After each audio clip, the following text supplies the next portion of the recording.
Shalom, shalom, shalom. Selamat pagi masyarakat iman yang dikasih oleh Tuhan. Kita bersyukur satu hari lewat, satu minggu lewat, dan kita tahu bahwa di minggu ini akan ada kejutan-kejutan baik dari Tuhan. Semoga apa yang sudah kita rancangkan, udah kita siapkan, tetap kasih celah buat karya Tuhan. Jadi kalau kita udah merancangkan pengen 100%, percayalah, kita kasih dulu 80%, sisain. Bukan sisakan, kita sisihkan, berikan waktu buat Tuhan. Dan kalau Tuhan berkarya lebih besar daripada yang kita duga, tetap aja jalan, percayalah pada penyertaannya.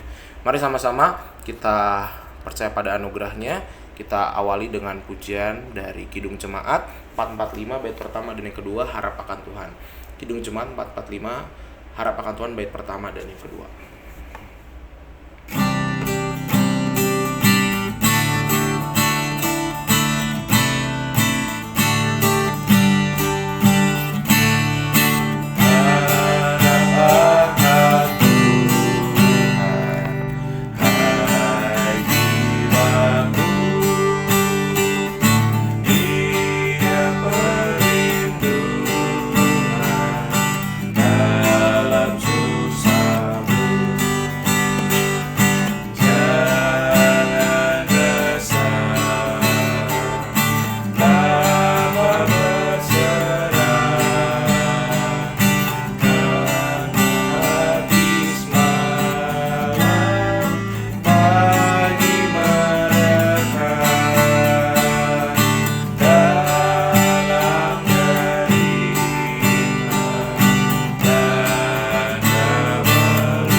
Mari kita siapkan hati kita berdoa.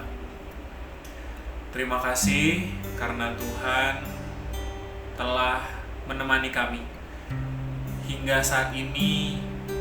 Kuasa Tuhan begitu nyata, berkat Tuhan begitu hangat kami rasakan dan kami nikmati ketika kami menyambut hari yang baru yang Tuhan telah beri. Sebentar kami mau mendengarkan dan menyambut firman Tuhan. Berbicaralah Tuhan, kami mau menyiapkan hati kami untuk mendengarkan. Dalam Kristus kami berdoa, amin.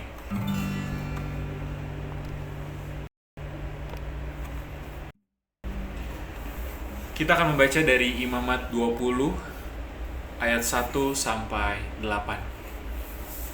Tuhan berfirman kepada Musa, "Engkau harus berkata kepada orang Israel, setiap orang, baik dari antara orang Israel maupun dari antara orang asing yang tinggal di tengah-tengah orang Israel, yang menyerahkan seorang dari anak-anaknya kepada Molok, pastilah ia dihukum mati, yakni rakyat negeri harus melontari dia dengan batu. Aku sendiri akan menentang orang itu dan akan melenyapkan dia dari tengah-tengah bangsanya, karena ia menyerahkan seorang dari anak-anaknya kepada Molok dengan maksud menajiskan tempat kudusku dan melanggar kekudusan namaku yang kudus.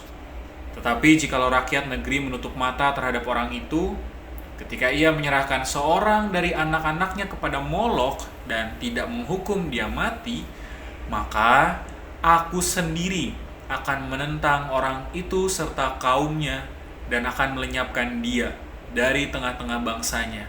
Dan semua orang yang turut berzinah mengikuti dia, yakni berzinah dengan menyembah Molokh. Orang yang berpaling kepada arwah atau kepada roh-roh peramal, yakni yang berzinah dengan bertanya kepada mereka, aku sendiri akan menentang orang itu dan melenyapkan dia dari tengah-tengah bangsanya. Maka kamu harus menguduskan dirimu, dan kuduslah kamu sebab akulah Tuhan Allahmu. Demikianlah kamu harus berpegang pada ketetapanku dan melakukannya. Akulah Tuhan yang menguduskan kamu. Suatu hari ada seorang penulis yang bernama penulis bebas pada zamannya Harto itu, namanya Pramudia Anantatur. Dia ditanya setelah lewat masa-masa sulit waktu dia sempat keluar masuk penjara karena tulisannya yang dianggap pada zamannya Pak Harto itu terlalu bebas. Dia orang bijak, dia bilang gini, ditanya, Bapak, menurut Bapak hidup itu apa? Hidup itu seperti apa? Dia jawab, hidup itu sederhana, tafsirannya aja yang sulit. Hidup itu sederhana, tafsirannya aja yang sulit. Saya rasa nggak cuma Bapak Pramudia Anantatur ya yang melihat hidup demikian. Kadang-kadang kita juga tahu bahwa sebenarnya hidup itu Tuhan karuniakan sama kita tuh sederhana. Cuman suka kita sendiri yang bikin ribet. Masalah yang kayaknya nggak habis-habis, penyakit yang nggak kunjung sembuh, masalah rumah tangga yang silih berganti, dan kenyataan hidup yang tidak berjalan tak sebersahaja kelihatannya. Nah, dalam teks ini Tuhan juga memberikan wejangan kepada umat bahwa sebenarnya kehidupan yang berat itu sebenarnya tinggal bagaimana kita mengelolanya. Ajakan ini sebenarnya bukan hanya Tuhan minta hidup kita tuh kudus. Kudus itu bukan cuman bicara soal kesalehan, bicara soal kesucian. Oh, kalau hidup yang seturut kehendak Tuhan dari zaman ke zaman itu yang selalu apa-apa bertanya kepada sosok yang ada di atas spiritual manusia biasa, yaitu Allah. Bahwa cuman soal itu. Tetapi Allah mengajak kita tuh hidup kudus itu adalah hidup di mana kita bisa mengelola hidup bahkan dalam berbagai keadaan. Sesulit apapun keadaan yang dihadapi umat, mereka jangan sampai mengorbankan apa yang mereka percaya hanya demi mendapatkan segala sesuatu dengan cepat.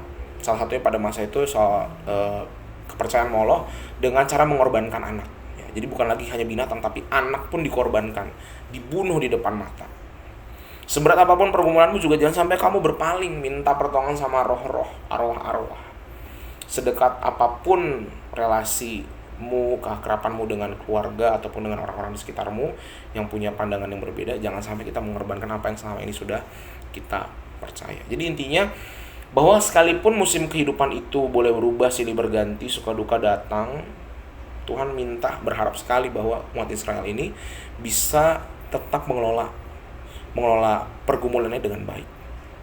Nah, itu inti dan esensi dari hidup kudus itu sendiri. Banyak hal yang terjadi di luar dugaan kita, banyak hal yang terjadi yang rasanya mungkin mustahil kita alami, yang kita lewati.